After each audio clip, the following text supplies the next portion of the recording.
Hello दोस्तों, जय माता दी। आज हम आप लोगों के लिए लेकर आए हैं संकटी चौथ और तिल चौथ की पूजा विधि, व्रत कथा और उनके विधि नियम सभी। आशा करती हूँ कि आप लोगों को यह कथा बहुत अच्छी लगेगी। अगर अच्छी लगे तो लाइक शेयर ज़रूर करें, बेल आइकन ज़रूर दबाएं, जिससे आपको अगली कथाएँ सबसे पहले आपके पास आ जाएंगे। तो चलिए शुरू करते हैं। जनवरी को है संकट चौथ व्रत और शुभ मुहूर्त में करें। इस विधि से करें भगवान गणेश की पूजा और उनकी कथा हम कह रहे हैं आपको। तो चलिए शुरू करते हैं। संकट चौथ व्रत तिथि जनवरी 31 रविवार को है, चंद्रोदय के समय। तो संकट चौथ व्रत की माता पार्वती की है यह कथा। संकट चौथ व्रत पूजा विधि। सुबह स्नान ध्यान करके भगवान गणेश की पूजा करें। इसके बाद सूर्यास्त के बाद स्नान करके स्वच्छ वस्त्र पहने। गणेश जी की मूर्ति के पास एक कलश में जल भर कर रखें।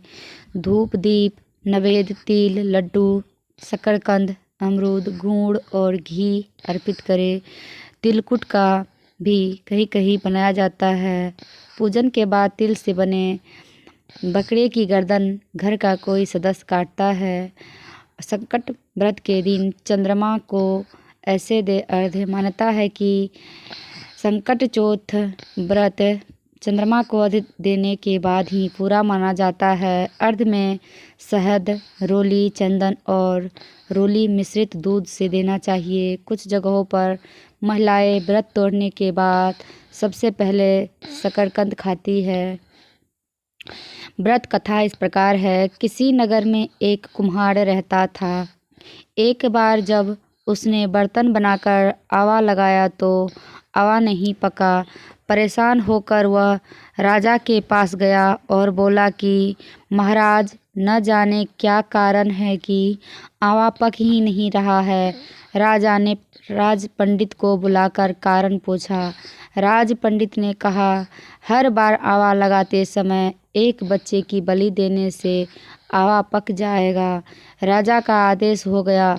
बलि आरंभ हुई। जिस परिवार की बारी होती वह अपने बच्चों में से एक बच्चा बलि के लिए भेज देता। इस तरह कुछ दिनों बाद एक बुढ़िया के लड़के की बारी आई। बुढ़िया के एक ही बेटा था तथा उसके जीवन का सहारा था, पर राजाज्ञा कुछ नहीं देखती। दुखी बुढ़िया सोचने लगी, मेरा एक ही बेटा है, वह भी संकट चतुर्थी के दिन मुझसे जुदा हो जाएगा। तभी उसको एक उपाय सूझा। उसने लड़के को संकट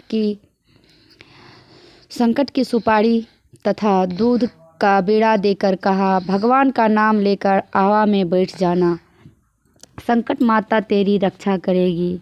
संकट के दिन बालक आवा में बिठा दिया गया और बुढ़िया संकट माता के सामने बैठकर पूजा प्रार्थना करने लगी। पहले तो आवा पकने में कई दिन लग जाते थे, पर इस बार संकट माता की कृपा से एक ही रात में आवा पक गया। सवेरे कुम्हार ने देखा तो हैरान रह गया। आवा पक गया था और बुढ़िया का बेटा जीवित व सुरक्षित था। संकट माता की कृपा से नगर के अन्य बालक भी जी उठे। यह देख नगरवासियों ने माता संकट की महिमा स्वीकार कर ली। तब से आज तक माता संकटी की पूजा और व्रत का विधान चला आ रहा है। ध्यान से सुनने के लिए धन्यवाद। जय माता दी।